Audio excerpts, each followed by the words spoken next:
Hello बच्चों, कैसे हो? मैं Devendra Patel. Welcome to my YouTube channel physics and biology easy way. Last time में बच्चों हम लोग क्या कर रहे थे, कूलम्ब्स लॉ किया था, उसका न्यूमेरिकल्स किया था और उसका वेक्टर फॉर्म भी कर लिया था।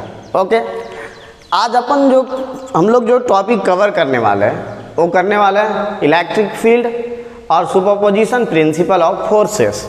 तो बहुत सारा फोर्स हो तो कैसे ऐड करेंगे।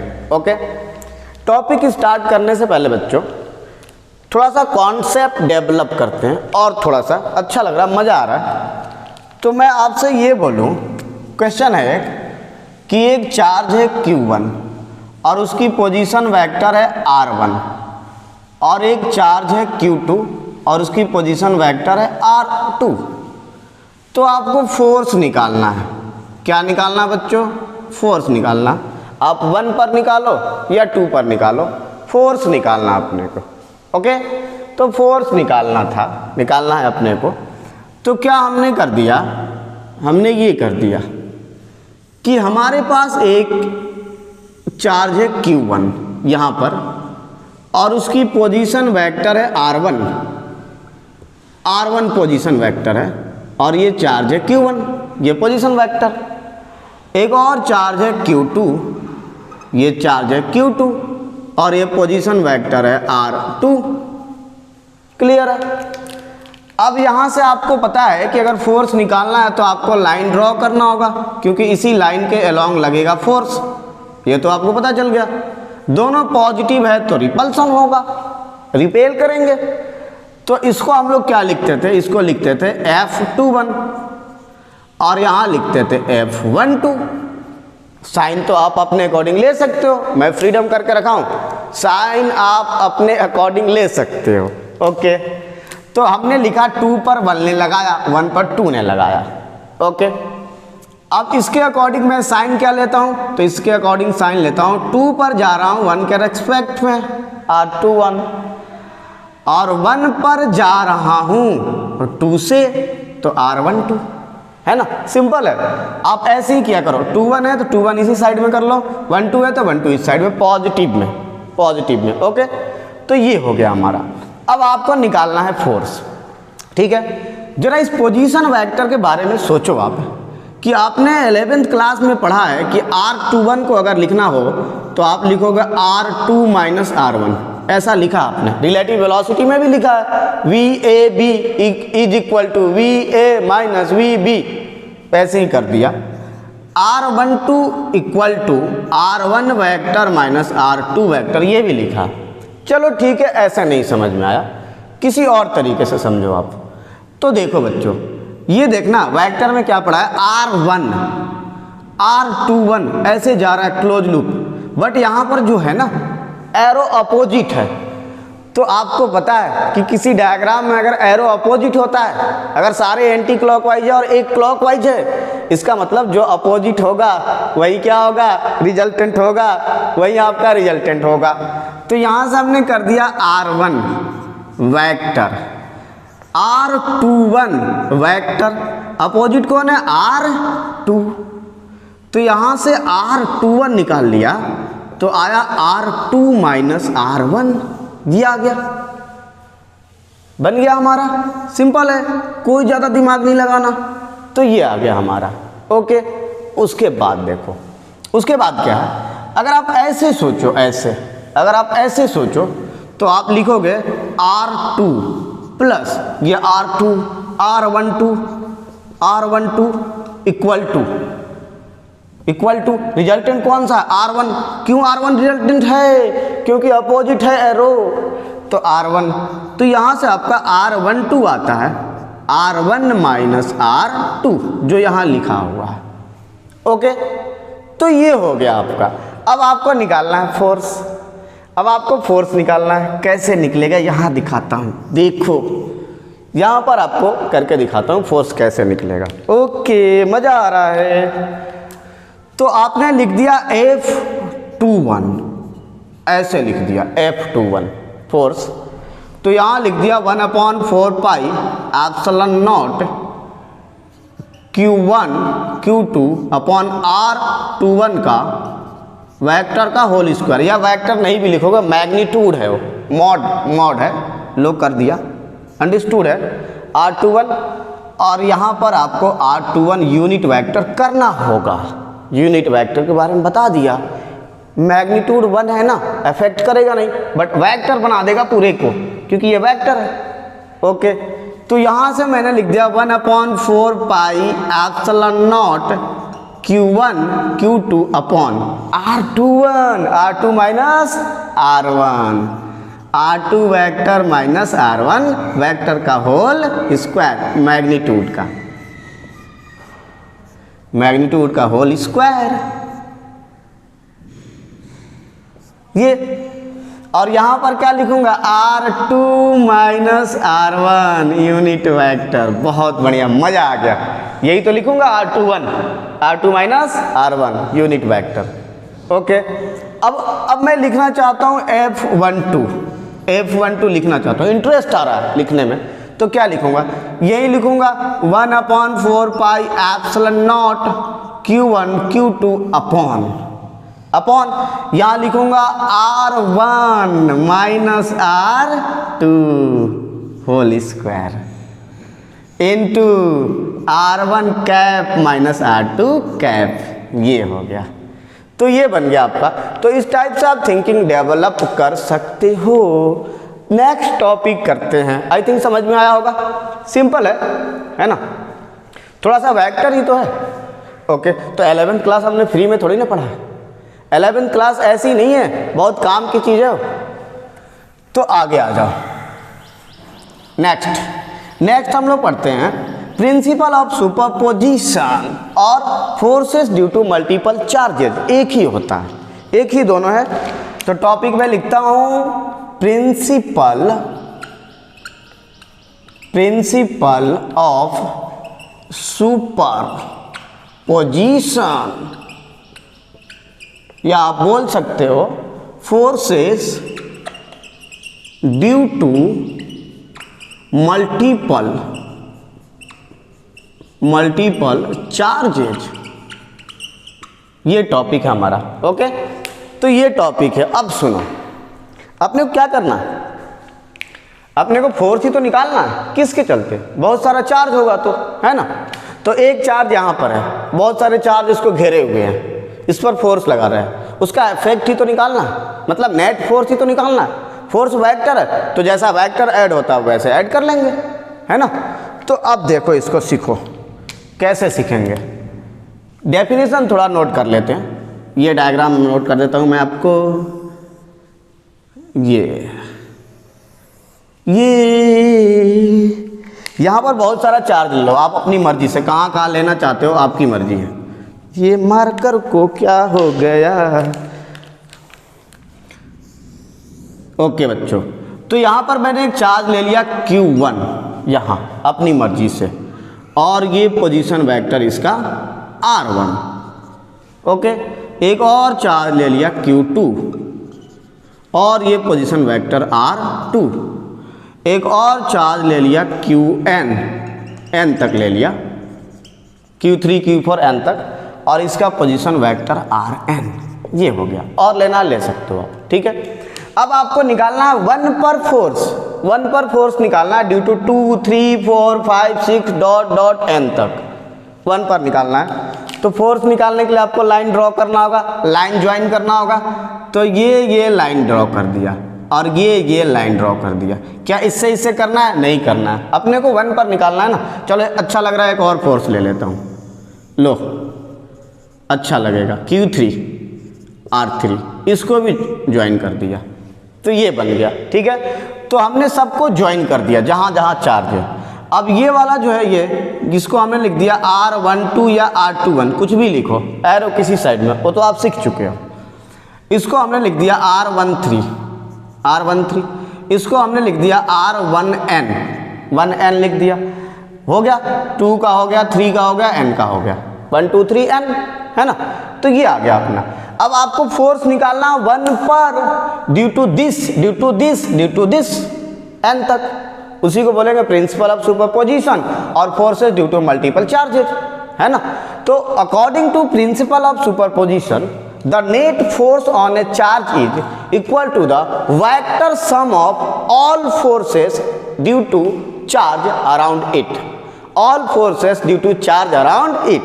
तो क्या बोलता है सुपरपोजिशन कि आप अगर आप किसी भी चार्ज पर फोर्स निकाल रहे हो तो आपको वेक्टर सम करना होगा जितने भी वहाँ फोर्स होंगे किसके चलते, जो चार्ज है उसके अराउंड, उसको बोलते हैं प्रिंसिपल ऑफ सुपरपोजिशन। तो लिख रहा हूँ मैं प्रिंसिपल ऑफ सुपरपोजिशन, लिखो okay. According to principle of super position, आपका प्रिंसिपल भी सुपर है। According to principle of superposition the net force on a charge is equal to the vector sum of forces. According to principle of superposition, the net force on a charge is equal to the vector sum of all forces, vector sum of all forces due to charge around it. हो गया। तो vector sum करना आपको, vector sum करना, जितने भी charge होंगे उसके चारों तरफ वो फोर्स लगा रहे होंगे, उस पर फोर्स लगा रहे हैं, उन सब का क्या करना, वेक्टर सम। उसी को बोलते हैं प्रिंसिपल ऑफ सुपरपोजिशन। और forces due to multiple charges, ये हो गया। तो ये हो गया अपना। अब मैं फोर्स निकाल रहा हूं बच्चा पार्टी, देखो इसको रफ करूंगा मैं। अब मैं फोर्स निकाल रहा हूं, देखो बाल को। तो फोर्स निकाला हमने, क्या लिखा हमने, फोर्स ऑन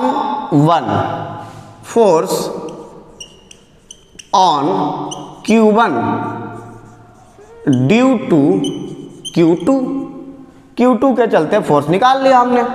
तो उसको लिख दिया F12 वेक्टर के साथ 1 पर 2 के चलते 1/4 pi epsilon not, 1/4 pi epsilon not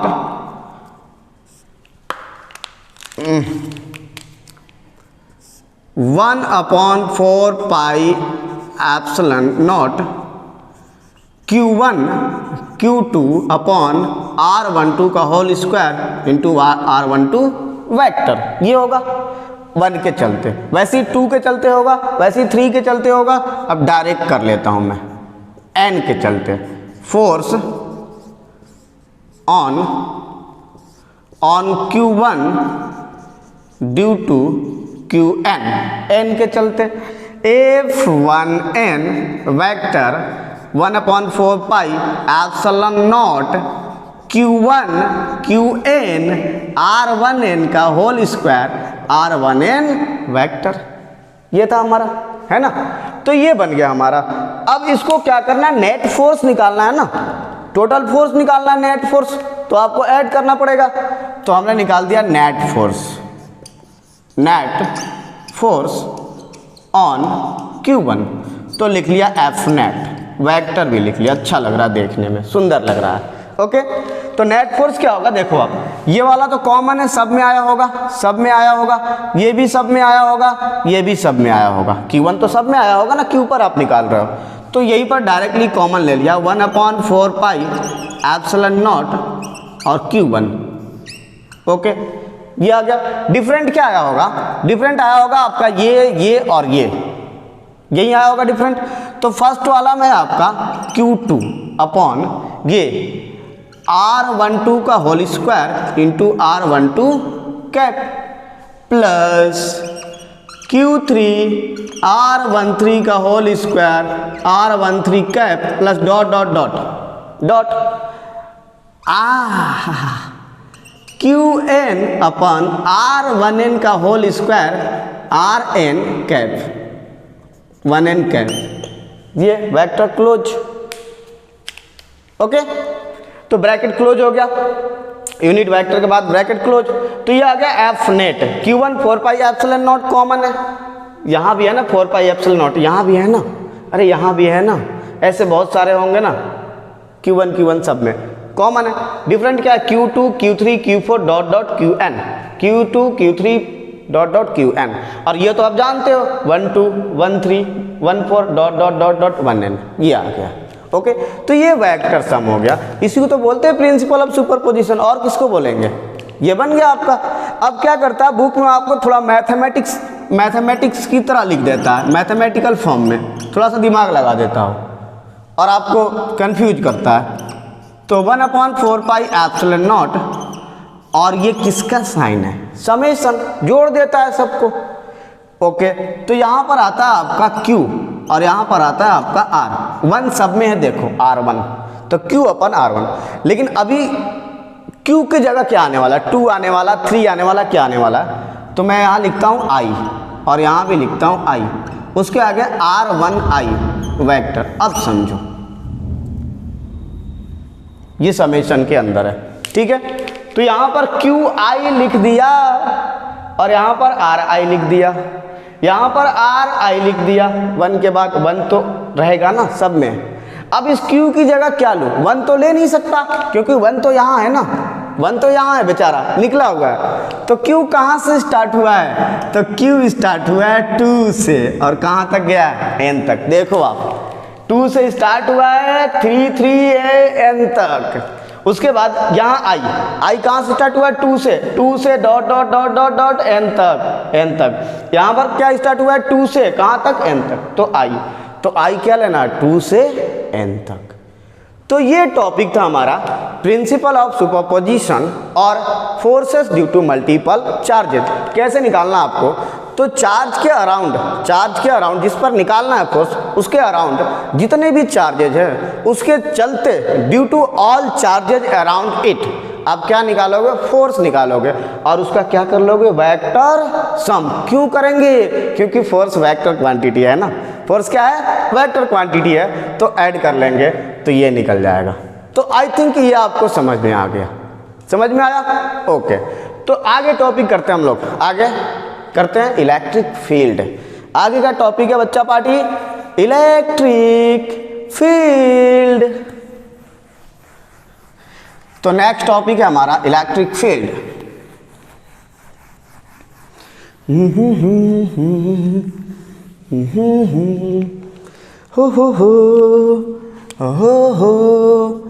electric field, field. Okay, तो फील्ड, तो आप फील्ड जानते हो, एरिया, फील्ड मतलब एरिया, फील्ड मतलब एरिया ही तो है। तो हर किसी का फील्ड होता है, चाहे आप कुछ भी देखो। क्या टाइगर का फील्ड नहीं होता, होता है। फॉरेस्ट में उनका एक फील्ड है, अपने एरिया में रहते हो, उस फील्ड में अगर कोई आए ना तो उसको मार देते हो। तो हर किसी का फील्ड होता है। अच्छा चलो, टाइगर से नहीं, अपने टॉपिक पर आते हैं। चलो तुम बोलोगे हम तो साइंस के स्टूडेंट हैं, तो आपने पढ़ा होगा 11th में ग्रेविटेशन में पढ़ा था कि सबका एक फील्ड होता है, जैसे अर्थ का फील्ड है वैसे सबका होता है। तो अगर कोई मैसिव ऑब्जेक्ट है जिसके पास मास है, उसका होता है फील्ड। उस फील्ड में अगर कोई और ऑब्जेक्ट आ जाए तो उसको खींच लेता है, या तो खुद उसके पास चला जाएगा या उसको अपनी ओर खींच लेगा, अट्रैक्ट कर लेगा। अगर वो हल्का है, मतलब वेट उसका कम है, मीन्स मास कम है उसका, मास अगर उसका कम है तो अर्थ अपनी ओर खींच लेगी। अगर उसका मास ज़्यादा है, लाइक सन, तो अर्थ उसके पास चली जाएगी, है ना। बात सेम है, जाना तो किसी एक को ही है ना। तो ये हो गया आपका। तो हर किसी का फील्ड होता है, वहाँ भी आपने पढ़ा था। मैग्नेट का भी फील्ड होता है, मैग्नेट के चारों तरफ किसी और मैग्नेट को ले आओ तो उसको या तो रिपेल करेगा या तो अट्रैक्ट करेगा। वैसे ही चार्ज का फील्ड होता है। तो जो चार्ज के चारों तरफ वैसा जगह जहां पर अगर किसी और चार्ज को आप रखो तो फोर्स लगता है, इसका मतलब वो उसका फील्ड है, उसी को बोलते हैं फील्ड। एक चीज और बच्चा, फील्ड कैसे आप निकालते हो, कैसे निकाल लोगे, तो उसके लिए आपको चाहिए होता है टेस्ट चार्ज। आपको टेस्ट करना पड़ेगा, ये चार्ज है, इसके अराउंड यहाँ तक फील्ड है कि नहीं है। आपको एक टेस्ट चार्ज लाना होगा, टेस्ट करने के लिए छोटा सा यहाँ रखना होगा, यहाँ रखा, देखा फोर्स नहीं लग रहा, ना तो रिपेल कर रहा ना तो अट्रैक्ट कर रहा, मतलब फील्ड में नहीं है, इसके फील्ड में नहीं है। फिर नज़दीक लाया और देखा कि या तो इसे रिपेल कर रहा है या तो अट्रैक्ट कर रहा है, मतलब फोर्स एक्सपीरियंस कर रहा है, ये इसका मतलब इसका फील्ड इसके फील्ड में है। ओके, तो फील्ड के लिए जरूरी है एक कौन सा, टेस्ट चार्ज निकालने के लिए। ओके, तो थोड़ा सा डेफिनेशन लिख लेते हैं, अच्छा लगता है। स्पेस अराउंड, थोड़ा सा बस, ज़्यादा नहीं, space around a charge where it can be experienced force is called electric field of that charge। अच्छा लग रहा है लिखने में, उस चार्ज का, ठीक है। तो एक चार्ज की space around a charge where it can be experienced force is called electric field. तो एक चार्ज के चारों तरफ का वैसा जगह जहां तक, जिस रेंज तक वो फोर्स को एक्सपीरियंस करता है, उसको बोलते हैं फील्ड। ये आपको दिख रहा होगा, यहाँ एक्सपीरियंस लिखा होगा, EXPERIENCED, experienced, okay, CED, okay. तो ये हो गया आपका इलेक्ट्रिक फील्ड की डेफिनेशन। जैसे मास का फील्ड होता है वैसे ही चार्ज का फील्ड होता है। तो अगर हमारे पास एक चार्ज है, यहाँ पर एक चार्ज, तो इसने अपना फील्ड बनाया। अगर मैं यहाँ पर एक छोटा सा चार्ज रखूँ तो इसको या तो रिपेल करेगा या तो अट्रैक्ट करेगा, डिपेंड करता है नेचर कैसा है। इसका मतलब ये क्या, उसका फील्ड है। ओके, तो ये उसके फील्ड में है, तभी ऐसा उस पर लग रहा है। क्लियर है? उसके आगे देखो, अब मैं क्या लिखने वाला हूँ वो ध्यान से देखना।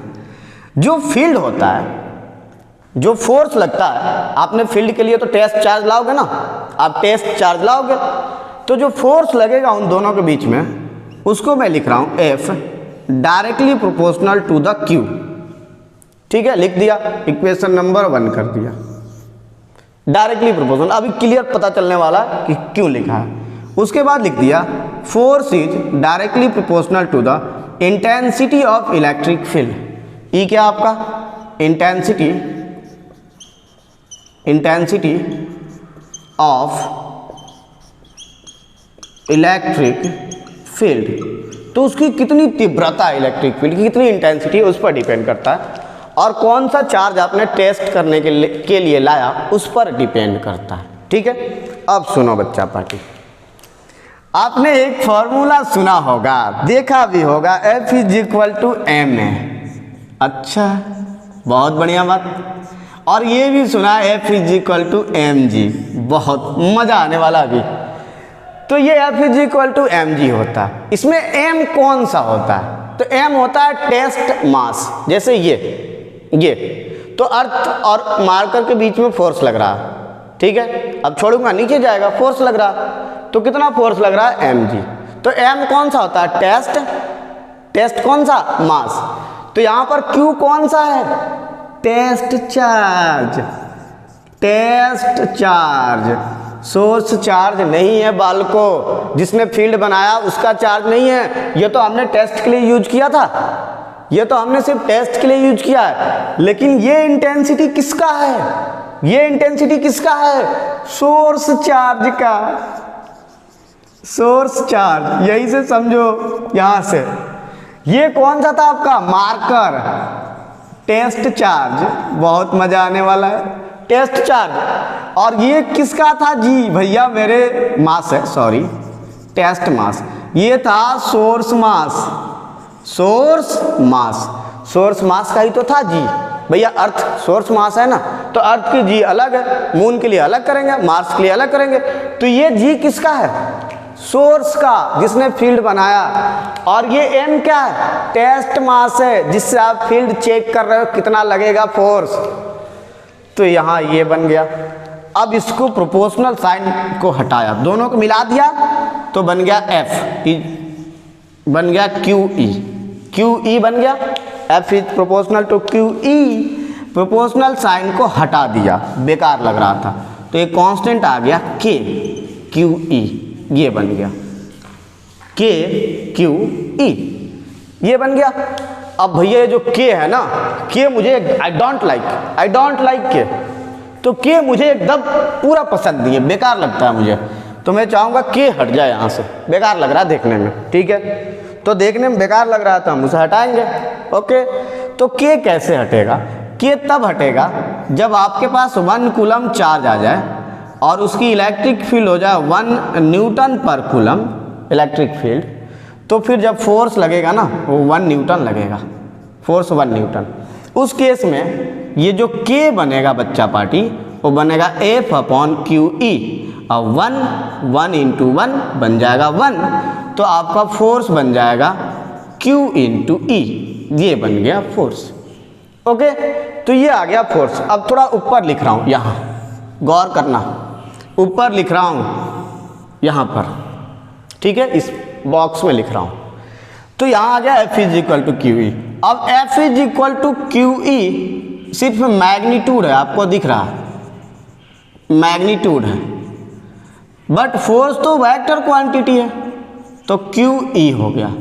और यहाँ से इलेक्ट्रिक फील्ड आ गया F/Q, ये बन गया इलेक्ट्रिक फील्ड, ओके, ये मिल गया इलेक्ट्रिक फील्ड। अब सुनो, डेंजरस, कंफ्यूज करता है। आपको देखने से नहीं लग रहा कि electric field is proportionate to the force and inversely proportional to the Q, दिख रहा है ना, inversely proportional to the Q दिख रहा, बट ऐसा नहीं है, ऐसा नहीं है बालको, यही तो कंफ्यूज करता है। Electric field does not depend upon the source test charge, only depend upon source charge, only depend upon source charge, इस पर डिपेंड करता ही नहीं है। Q इंडिपेंडेंट है, Q आपका क्या है? इंडिपेंडेंट, लिख लो, Q आपका है इंडिपेंडेंट, इंडिपेंडेंट है Q इंडिपेंडेंट है, तो Q नहीं लिखना इनवर्सली प्रोपोर्शनल, Q से मतलब ही नहीं है, Q से अपने को कुछ मतलब नहीं है। तो ये आ गया।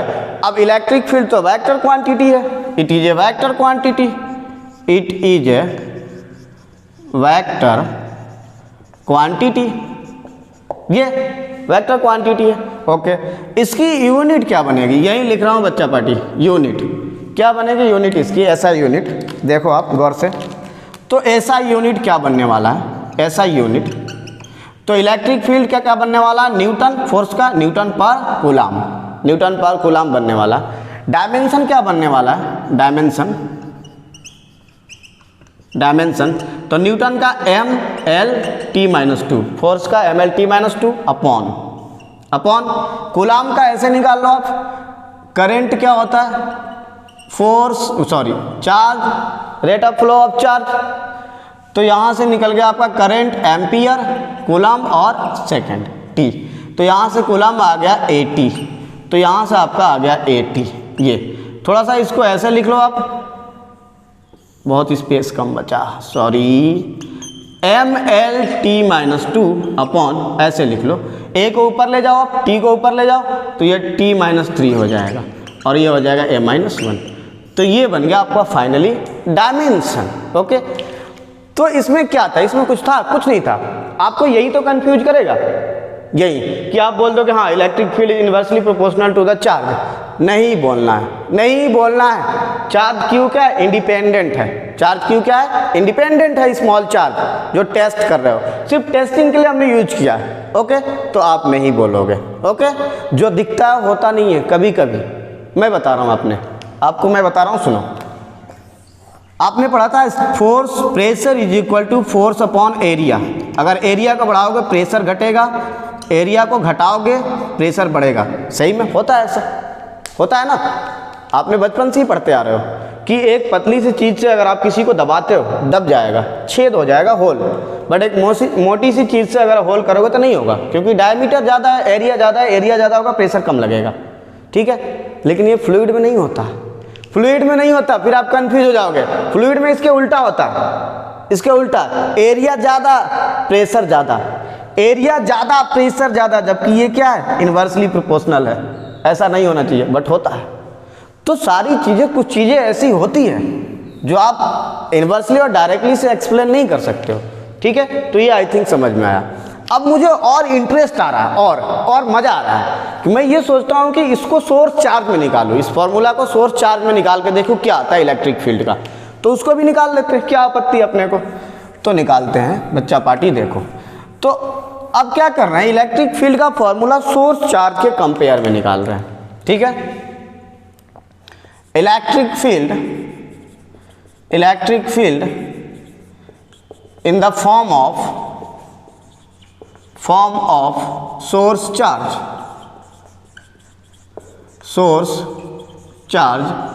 क्यू के फॉर्म में निकाल रहे हैं। आई थिंक ये दिख नहीं रहा होगा। इलेक्ट्रिक फील्ड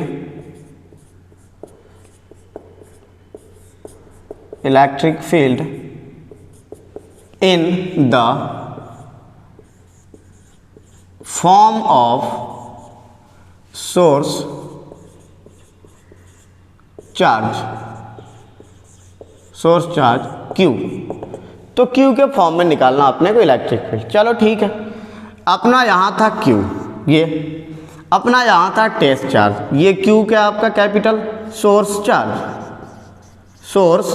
चार्ज, और ये क्यू क्या था टेस्ट चार्ज, यही तो था। ओके, अब इन दोनों के बीच में लगेगा फोर्स, क्योंकि फील्ड में है, मान लिया फील्ड में, तो इन दोनों के बीच में लगने लगा फोर्स। इन दोनों के बीच में लाइन ज्वाइन किया, फोर्स लगेगा। वो फोर्स कितना लगेगा, तो फोर्स लगेगा 1/4 pi epsilon not q upon r square, अगर ये आर है तो ये लगेगा। अब ये वाला था अपना F is equal to q e, यहाँ पर है आपका, इसको कर लेते हैं 1 ओनली मैग्नीट्यूड के फॉर्म में। ठीक है, और इसको कर लेते हैं 2 कर लिया। अब दोनों एक ही फोर्स तो है, दोनों अलग अलग कहाँ है, दोनों एक ही फोर्स तो है, फोर्स ही तो है। अरे ग्रेविटेशन में किया है ऐसा आपने कंपेयर किया, F is equal to m g, F is equal to G m1 m2 upon r square. इन दोनों को कर लिया कंपेयरिंग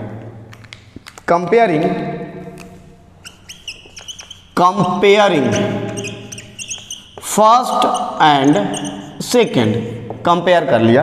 तो कंपेयर में क्या मिलेगा, या फिर आप वैल्यू रख लो, बात से में इसकी वैल्यू वहाँ रख लो, उसकी वैल्यू यहाँ रख लो, या कंपेयर कर लो, एक ही बात है। 1/4 pi epsilon not q upon r square and equal to q into ई।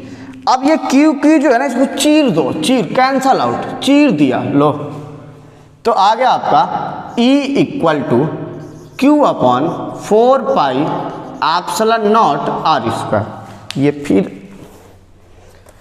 इसको हटाओ, इसी से लिखो, तो E is equal to q upon 4 pi epsilon naught r square. ये आ गया आपकी इलेक्ट्रिक फील्ड, मैग्नीट्यूड आ गया,